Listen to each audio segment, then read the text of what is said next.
How's it going, guys? It's Mr. Lone Wolf, and today I'm going to go and have an exploration and uncover the Grainwoods River map. It's the next one on this new Wisconsin DLC Phase 3 thing. Yeah, when I was on my way there, my loaf jumped out nearly, so I just had to do a little bit of wiggling around, getting back in there. But yeah, this is the gateway, so I've drove all the way through Black River Lake and travelled through to here. There is actually two gateways. Off the top of my head, I can't remember where the other one is. But yeah, I think this is the main one to use anyway. And it's probably best starting from this one. There's quite a nice track down to the garage, and then yeah, there's 5 watchtowers to uncover in total. And there's a few little tricky bits. There's a few bridges out that kind of caught me out and delayed me, but I'll explain that as we go around. So yeah, here we are. As I say, there's a watchtower pretty near me. Originally, I was thinking of going to that watchtower first, and then kind of going clockwise from where I am now. But in the end, there's basically like a big valley essentially kind of cutting down the middle.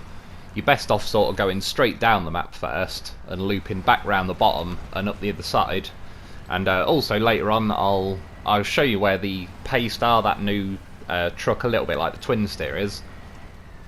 And then as well, I've kind of found a well, I wouldn't go as far as say like a secret cut through, but you wouldn't really know about it or see it off the top of your head just looking at the map. But there's an easier way to cut back from like where you get the Paystar, which is near enough where we're going to finish anyway when I've grabbed all 5 watchtowers, to cut kind of across the water and everything and get back to the garage pretty quickly instead of looping right back down the map.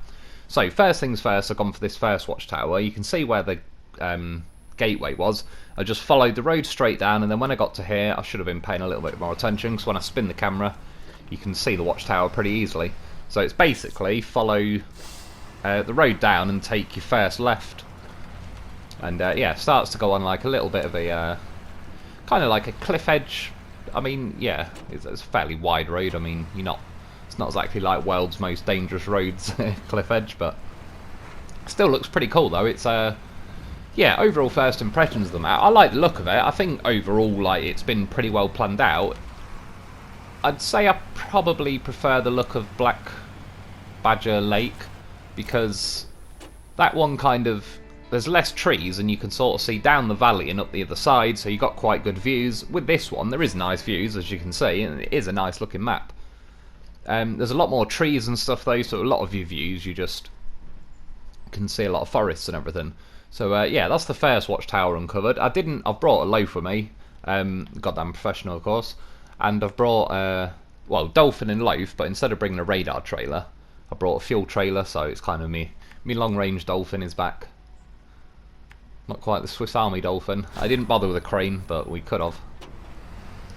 Yeah, so try and draw a line to the next one and see how it goes. Yeah, overall I think it was worth bringing a fuel tank. Like I said, I could have brought a radar trailer, but then I just thought, sod it, I'll try and do it properly. The watchtowers look like, once you've got them all, they uncover the whole lot of the map, so if there was areas that were going to be sort of slightly covered regardless, I probably would have brought a radar trailer. But yeah, it's a little bit like with Black Badger Lake. I've got to try and remember these names. Or is it Black Badger River? I don't bloody know. One of them. The first map in Wisconsin. Yeah, the watchtowers, I think there's only 4 on that one, but it pretty much uncovers the whole map, which is pretty nice. Looks nice and tidy. So I came back out of that little dead end basically to that watchtower. So I'm now back on the road. If you imagine, like, I've just got through the gateway and just keep driving straight down here. So it's yeah, pretty easy so far, because it's actually just a paved road. You can see various dirt roads linking off to the side. I'm not going that way yet. Fortunately, that's what I was looking for. It's sort of sweeping back around this way a little bit. And we're kind of heading over towards the middle of the map a little bit more, but this is where you'll kind of you'll see in a minute like a bit of a valley. Again, like the views, when there's patches where there's not many trees in the way, there's yeah, it's a good looking map again. And yeah, overall that little shortcut sort of thing I found at the end, the map overall went up in my estimation a bit then. That turning there, you can see the garage in front of us, remember that turning for later. But yeah, as you follow the road down, that's the garage, so I'm now going to just drive up to it, so I've got the garage uncovered. Which is nice, again, because now I can import vehicles in and all that. I don't have to keep heading here each time and bringing stuff with me. So it's just one of those things. Again, I'll end up using the map more because, yeah, I've just got a base within the map to actually start from. And, well, obviously I'll be using them anyway, but I mean, like, once I've completed the missions on Rift, I rarely go on maps like Rift now, and it's, as much as I like it as a map, it's just, yeah, too much of a pain in the arse. Taking, like, 3, 4, 5 different vehicles over there to go and have fun with. Right, so now I'm at the garage. I've just drawn a little line to the next watchtower. It was just, yeah, like I said, nip in there quickly and get it uncovered.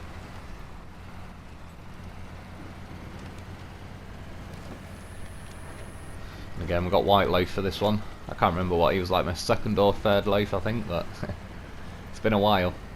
Got to crack the old boys out again. Yeah, there's various, like, a lot of wood framing there seems to be on this map. I think on Black Badger Lake or River or whatever the hell it's called, there was a lot more metal framing houses. And I will be needing, well, not on this. I didn't really want to get into building bridges if I could help it on this first exploration, because the video tends to be fairly long anyway. But yeah, I was trying to just stick to exploring the map, and then I'll save, like, building bridges for the various mission videos, or maybe doing it in some live streams.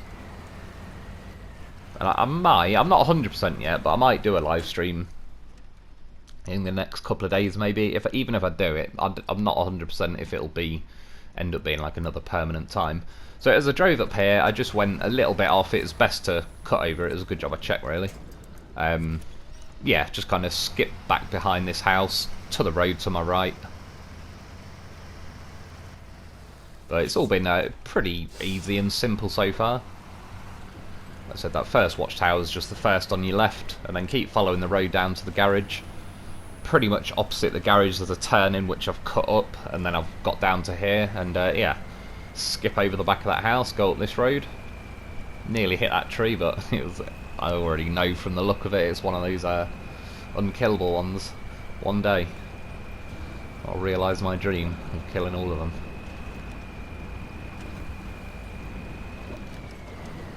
So loop round that rock, that's the next one in the bag.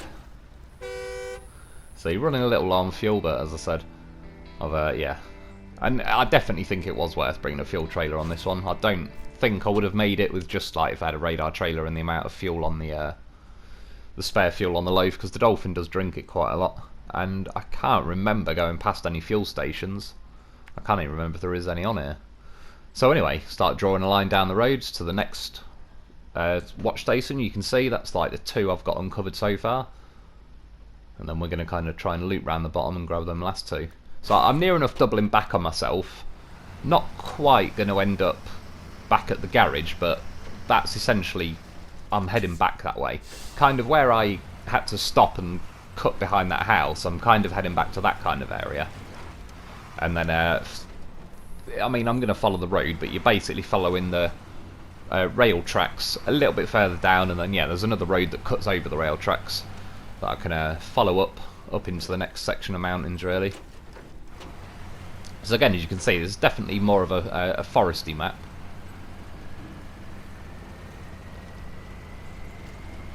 But yeah, once I sort of learn it all and know my way around, like I said, overall it feels like a pretty cool map. And so far, it's, yeah, all things have gone sort of pretty well. I'm certainly looking forward to doing the missions and everything on these maps. I've not heard anything yet in the way of, like, glitches.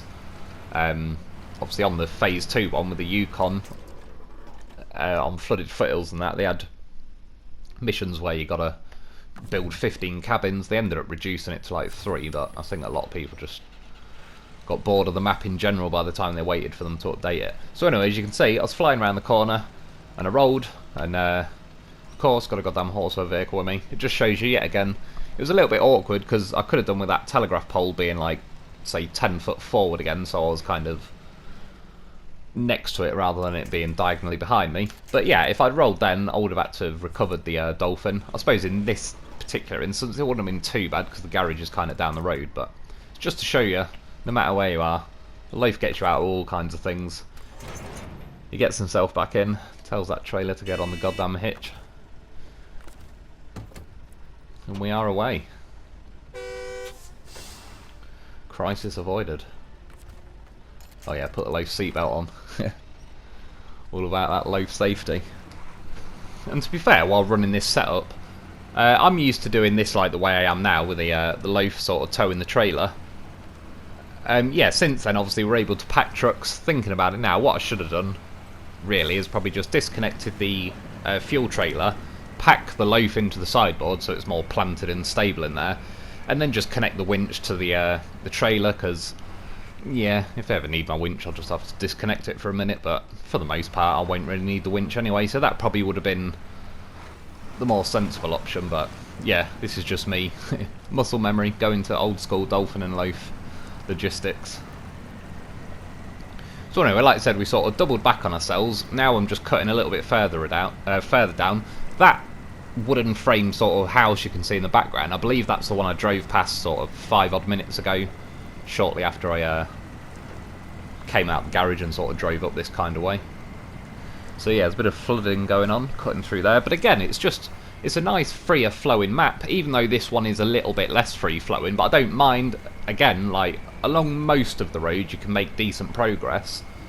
You might have to do longer routes and that for some smoother roads. Little things, as I said again, like the little kind of secret cut through at the end I've found that helps you get back to the garage a little bit quicker at the end. Yeah, it's nice, like it's a bit more of an off-road route. You're not really going to want to take massive trucks and trailers down there, but that's sort of the choice you make. You go the long way with smoother roads, and that's what they've, I believe, sort of, yeah, paid a lot more attention to. I was getting a little bit worried, like that they were just going to keep getting worse and worse and the maps were going to keep getting slower and slower. And for some parts, yeah, tough terrain is good, but if we're all being honest here, like, I was thinking about this to myself the other day, what would you actually consider a difficult section? Like, let's say the mud's deeper and you're going slower. Is that more difficult though? Because you're only still going to squeeze the throttle. Essentially, that's like, if you're going to get stuck in mud, you get stuck. But if you're not stuck, you're just going to crawl along very slowly. And that's it, you squeeze the throttle. So there isn't, it's like, does that really count as more difficult? It's certainly more difficult terrain within the game, but it's not any more difficult to just squeeze the throttle and go 2 miles an hour. If anything, then you've even got the chance of, like, or not having the chance of rolling or anything. I mean, a minute ago when I flew around that corner and rolled, that was because I was able to go fast enough to fly around the corner and roll, which is, in my mind at least, that's sort of more engaging to try and watch out for that kind of thing. And yeah, you get more stuff done. Like I say, I'm flying along now, the view is changing all the time, which is nice. I'm not getting bored or anything like that. I already don't feel like I will get bored very quickly on this game. By the time I'd kind of scouted flooded foothills and had you know, a couple of little laps around it, I was just a little bit kind of like, everywhere I go it's just, yeah, the slow same old squeeze the throttle and wait for things to happen. And again, like, it's fun to a degree, but after a while it's, when it's just that constantly, it's yeah, it can get a little bit old, at least with this, when things are changing all the time. And half the fun with the missions is just physically grabbing the stuff and taking it to the other end and doing all that kind of thing, so it doesn't really bother me if I'm able to go 5 miles an hour or 30 miles an hour. I'd rather go 30 and just kind of, yeah, enjoy my time driving. So anyway, cutting up the road a little further, I ended up driving all the way up the hill to the, you'll see that factory. When you uncover the second watchtower, you can just see that, like, sawmill or whatever it was, just been uncovered, so you kind of drive towards that, which I've done, and then, again, you could see the next watchtower. I cut down here, sadly, went to take a little shortcut and flew in the ditch. And as I started reversing out, for some reason, my dolphin just started scooting round a little bit, so it's kind of now not only gone in the ditch, but scooted the back end round to where that tree's pretty much blocking it in. Which was a little bit of a pain, but again, sort of, I quite like these little mishaps and things you've got to figure your way out of. I knew I'd find a way out of there. So yeah, stuck a winch from the tree onto the nose of my dolphin, scooted the front end round. I was going to do it to reverse out, but then when I kind of got around, I was like, sod it. Keep it pinned, fingers crossed, and we'll see what happens. It's a bit of an awkward sod round here, to be honest, trying to steer with this, the dolphin. I mean, another setup you could take is the Taiga. And loaf, of course. May as well just have and loaf on the back of everything, I suggest. But yeah, the Tayga's certainly better at doing tighter corners than that. Would also... it's got a bigger fuel tank and it's a little bit less crazy on the fuel. But for me, I just like the Dolphin. You'll see a little bit later, there's a area where it's probably quite handy to have the Dolphin because it's got a lot of weight to it. And because the snorkel's nice and high on the roof towards the back of the roof, and the truck's fairly tall in its own right, it's yeah, it can go pretty deep. That's what she said. But yeah, there's a couple of times it does save me. So, like I said, a bit of a slow, painful 10-point turn around there or something. But we got there as the third watchtower in the bag.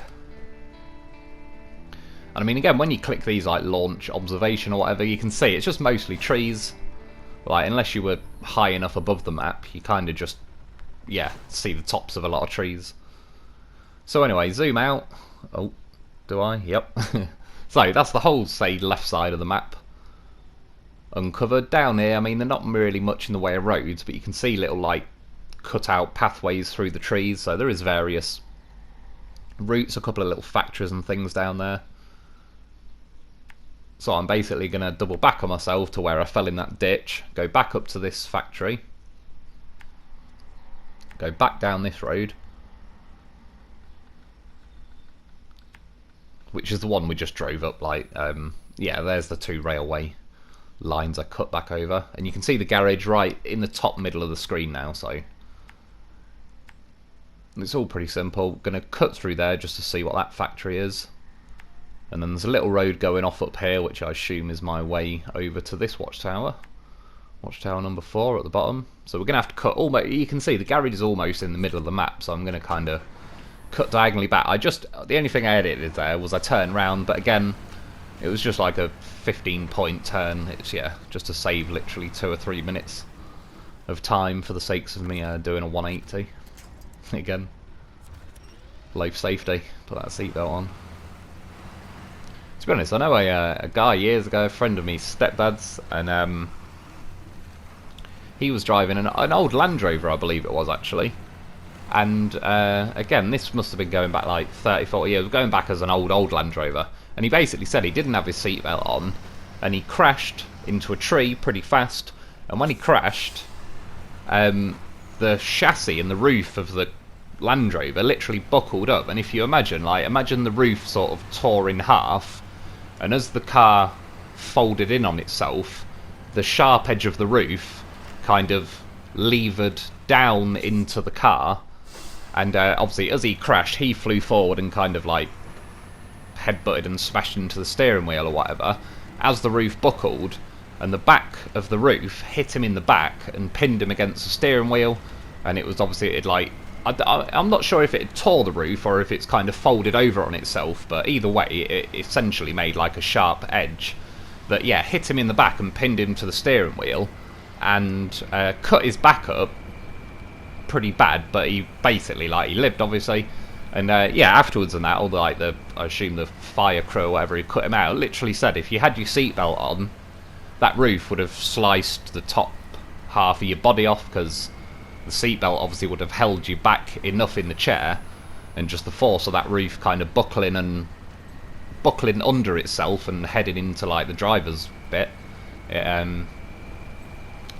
yeah, it would have sliced him in half. But because he didn't have his seatbelt on, he flew forward enough, hit the steering wheel, and that was pretty much where the roof decided to stop, just as it hit him in the back. So it's pretty rare. I also know, I don't know of them, I remember hearing about it. There was somebody, I think it was an old friend of my brother's, who had a car crash at 5 miles an hour, and he didn't have his seatbelt on, and he did have his seatbelt on, and he broke his back at 5 miles an hour. And apparently, I only remember it because if he didn't have his seatbelt on, he wouldn't have broke his back. But for the most part, I also know a guy from years ago when I was about 18 who was driving in his van, and he rolled his van, and he didn't have his seatbelt on, so he basically fell out the window, and then the van rolled over him. So there's I'm sure there's exceptions to everything, but for the most part, seatbelts probably are safer than not. I will agree. I always put mine on anyway, especially in something like the M5, because that was a bit slightly terrifyingly fast.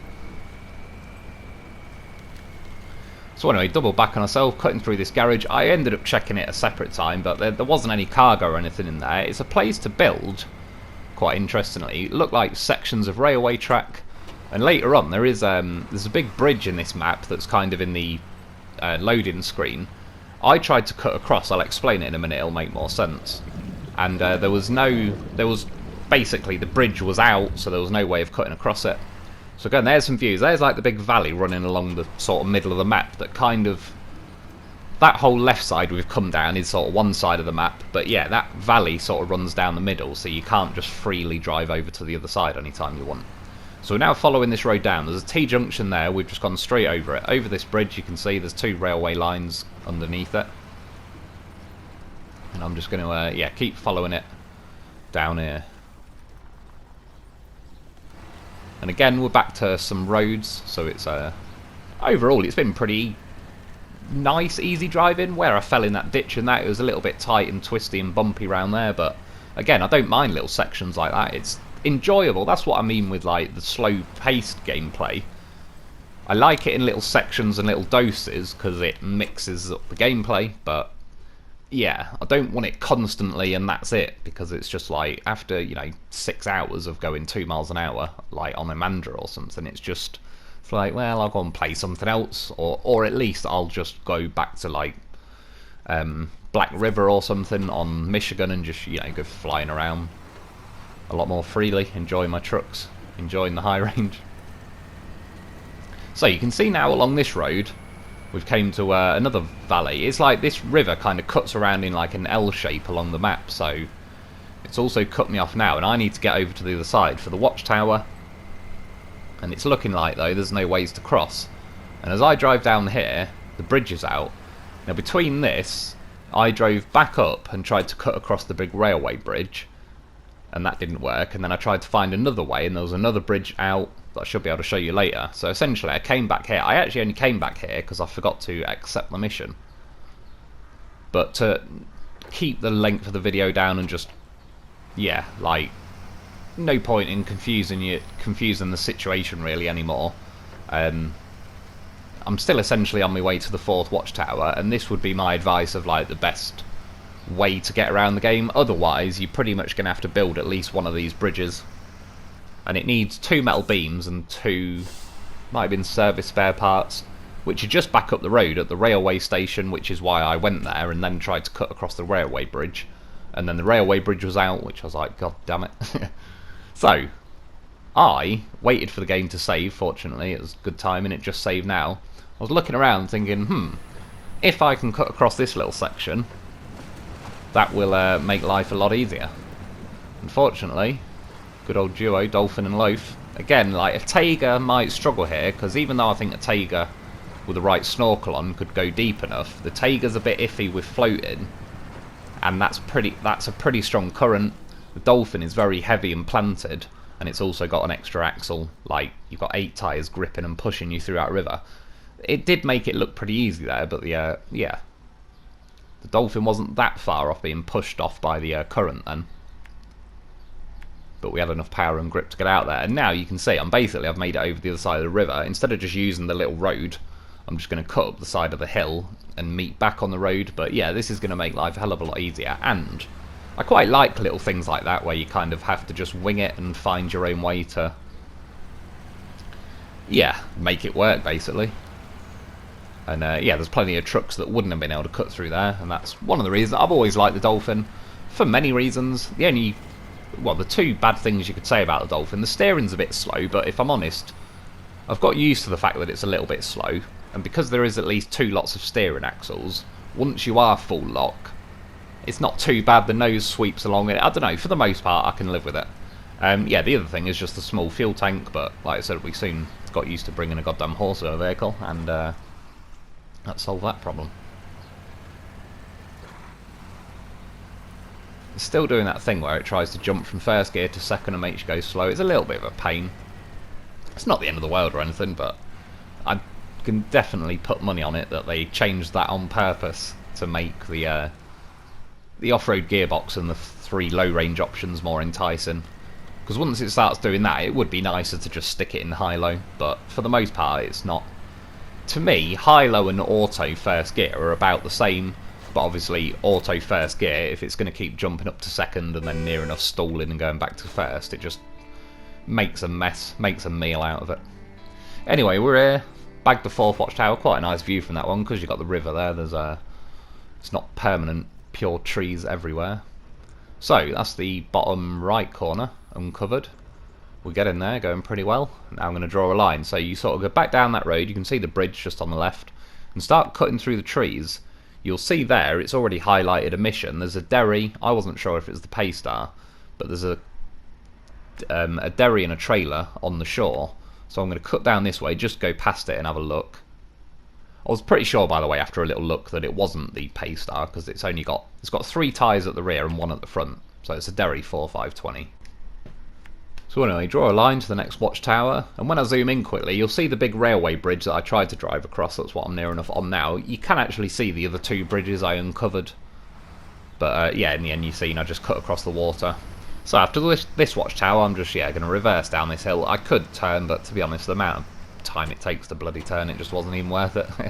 Better to hit reverse. That trailer is digging in. It's a bit like a big beaver tail on the back of me, but again, Dolphin's got the muscle. We'll just ram it out of the way.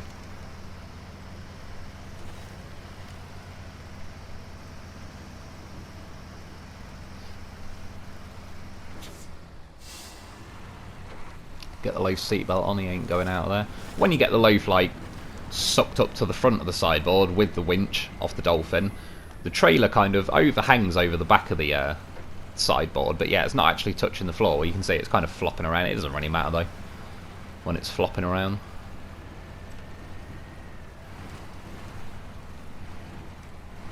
So as you can see, these aren't really proper roads, they're just I let off the throttle there, by the way.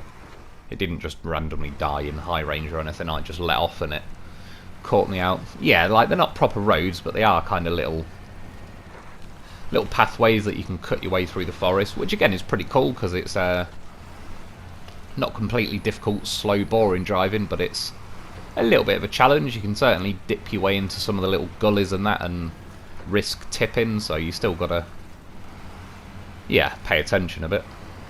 And that's half of the battle with this game. Like, it's definitely, for a slow game, it's a great game, but if it goes too slow, you can start losing,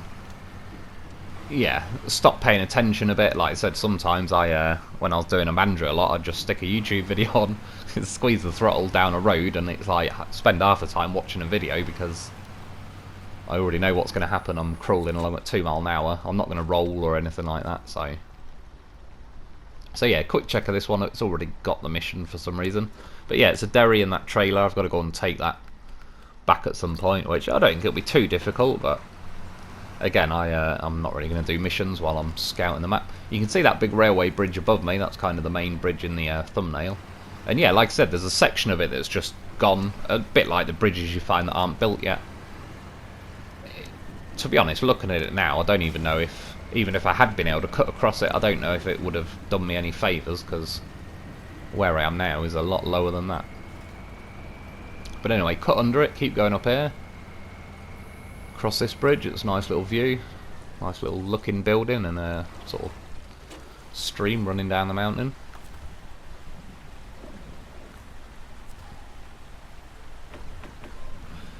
Give her a bit more fuel.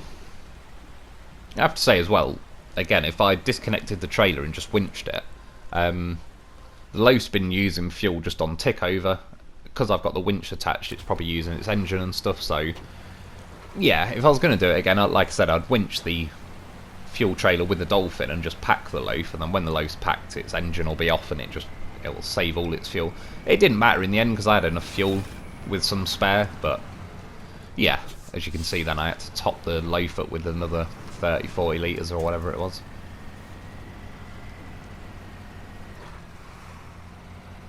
In fact, I believe that's part of the reason I just disconnected the winch then. Because as I'm driving, again, it's like encouraging the loaf to drive, so it's just sitting there sort of wheel spinning in the sideboard, using more fuel than it needs. Which to a degree would be handy still if they put a pull mode and a drive mode in this game with like the winch things. They had it in MudRunner, so I don't see why they can't do it in this. That's one thing I do miss from MudRunner, and the other thing, I mentioned it a few weeks ago in some video, but yeah, the depth markers in the water would be quite nice. They were sort of pretty handy on MudRunner.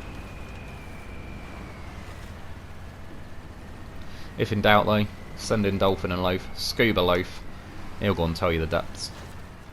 He knows what he's doing.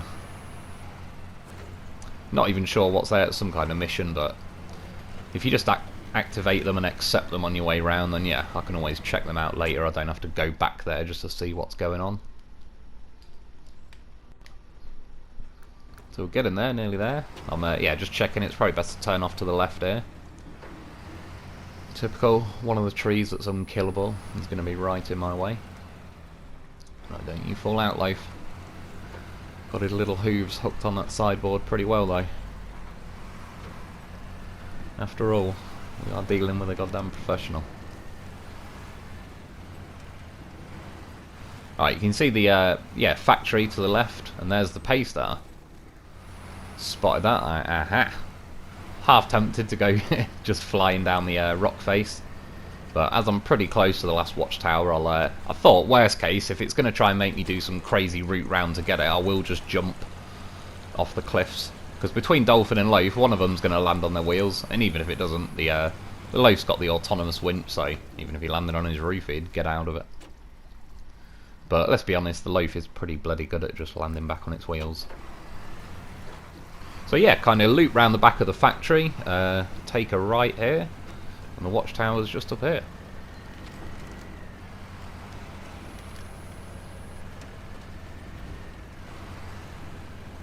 And then yeah, I'll show you the whole map. And the rest of the video, there's another, what, sort of like 14 odd minutes. I'll show you the little route to cut through to that Paystar. I'll just show you a quick 10 seconds of the Paystar, and then I'll show you this kind of quote-unquote secret route that's just easier to cut back to the garage.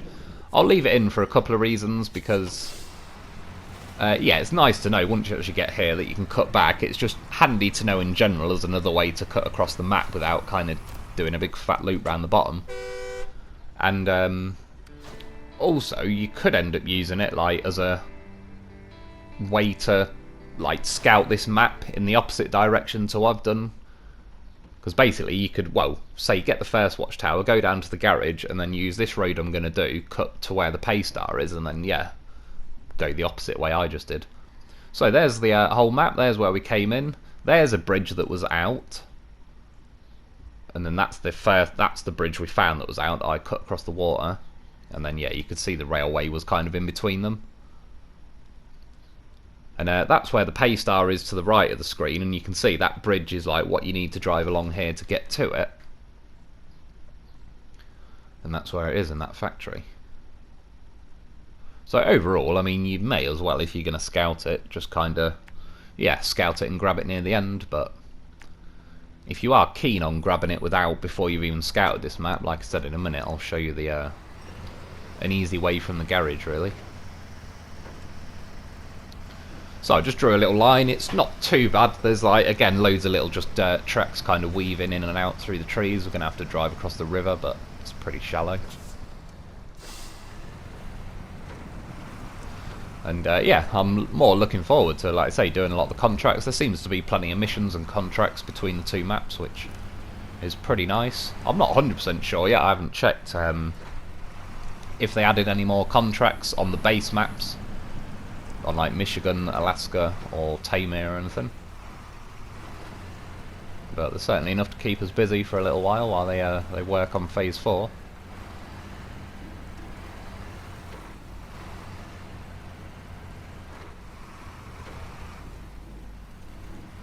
There's the factory back there. I was thinking, oh, I could just drive down that rock face and kind of cut over, but in the end I thought, sod it, this route's not much longer, and we better to have a look. Just did a bit of a nosedive. But again, got that Loaf seatbelt on, he ain't going nowhere.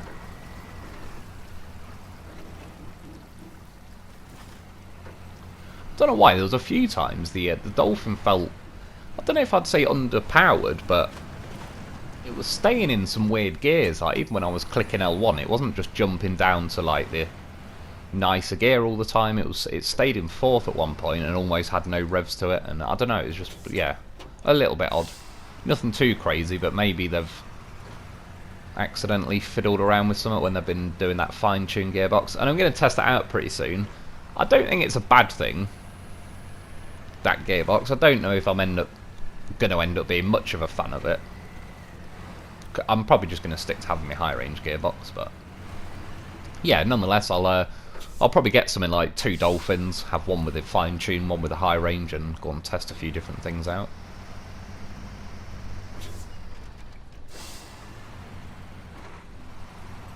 So yeah, cut our way round. Bayline is the factory, and there's another place you can craft stuff there. I think it might be metal beams you can craft there. You have to have them metal rolls, or maybe vice versa. Again, I'm not too sure on it all. Yeah, I mean, that horn, somebody said wait until you hear the horn on the 3rd one. I see what they're saying. It's a little bit crap, to be honest. The twin steer horn is definitely far better than that. The engine's so quiet as well, I couldn't even work out if I started it or... You can barely hear much going on. But yeah, overall, I think it looks pretty cool though. Twin front axles, triple rear axles. It's more of a unique looking truck, which I'm not saying no to. So again, I'll do a video on that very soon. And this is the way, so I'm at the factory where I've just got that pay star. Cut down here to kind of the shore, and then about here there's some rocks under the water that you can cut across to this valley. There's a bridge you've got to build above me to get one of the upgrades, but you can cut through the little valley, which I think is pretty cool. Across the water again, there's a mission there, but then loop round through the trees where there's kind of a little gully running down, so there's no trees in the way. Cut back up the lane, and then you're to the garage. And yeah, like I say, it's just a much easier way to get from like the left-hand side of the map to the right-hand side without, at the minute at least, having to kind of go... Once I've repaired the bridges and that, it won't be as important. But still, the fact that it's kind of a little bit of a sneaky fun route, I quite like it anyway, so I'll certainly be using it in the future. So yeah, drive out of there, take a right, drive down here. And earlier on, funnily enough, I restaged this just to get a nice clean run to show you at the end. When I first used this cut through, I didn't realise there was rocks, like a rock bridge you could drive through on the river, so I ended up taking like a much more crazy, epic, dangerous, risky route. And yeah, I do say so myself, it went pretty well all things considered. And if I didn't have the old power couple, Dolphin and Loaf, I don't think a lesser pair could have made it. I mean, it was risky. Like I said, this river's definitely deep enough to drown a dolphin. What I essentially did... I mean, I'll save it for another video because I don't want this thing to go on too long. But yeah, I drove further up the river and kind of cut through, used the current to kind of wash me down the river a bit. Eventually I got over to this other side, but it was when I was cutting back later I realised that, yeah, there is actually a rock bridge that's usable. Which, like I said, is pretty cool. I quite like those rock bridges anyway. And I just think the way they've incorporated this into the map, as I said, it doesn't sort of serve it to you on a plate. You could easily just not realise this is even a route within the game. Certainly on the map, this just looks like, you know, a little valley cutting over. Gets pretty tight, that's what she said. So yeah, you could easily just think, it's just a little narrow valley, nothing really going on. And you can see there was a bridge above me, still needs to be built. Once I build that, I think it's a wooden bridge, and there's a upgrade on the other side of it. So yeah, I'm going to be zipping around and grabbing all them soon, because I definitely need the raised suspension for that new Paystar.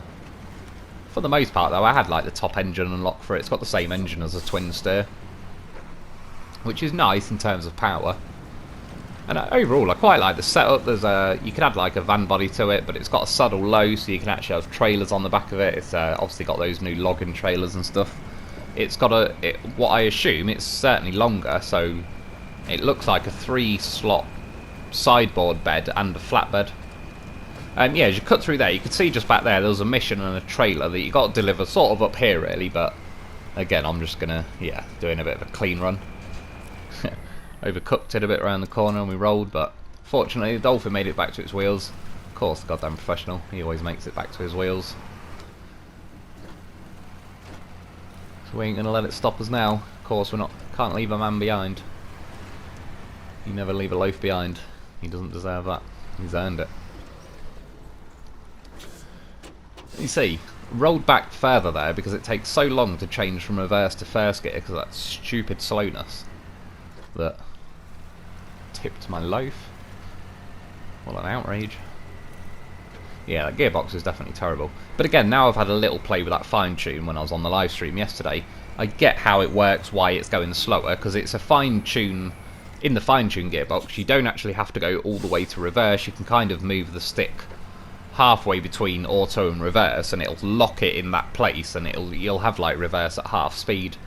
But for whatever reason, it's carried over to the high range, but it doesn't have the option, like it doesn't work like that on the high range unless you drop it all the way into reverse. It'll just jump back to auto and stuff. So yeah, the good news at least, it's definitely a little bit of an error on their part, like a bug really, so they fingers crossed they patch it and just get rid of it pretty soon, because it's certainly driving me mad. For just such a little thing, it feels horrible when you're changing the gears. Got a little bit slow up there, but we were sort of climbing uphill through these little gullies, but as soon as I was able to ram it into high gear, we did. So yeah, overall, I mean, that's the map. Like I say, it's pretty cool. I'll certainly be doing some more videos very soon, as far as yeah, missions on here and all sorts. And again, I'll be doing another live stream very soon, so we'll be doing more on I'll probably do more of this map in the next live stream anyway. So yeah, that's about it for today though. I hope you enjoyed. I hope that helps. Thanks for watching. Get yourself a goddamn horse with a vehicle. Thanks for Patreon members, and I'll be back soon.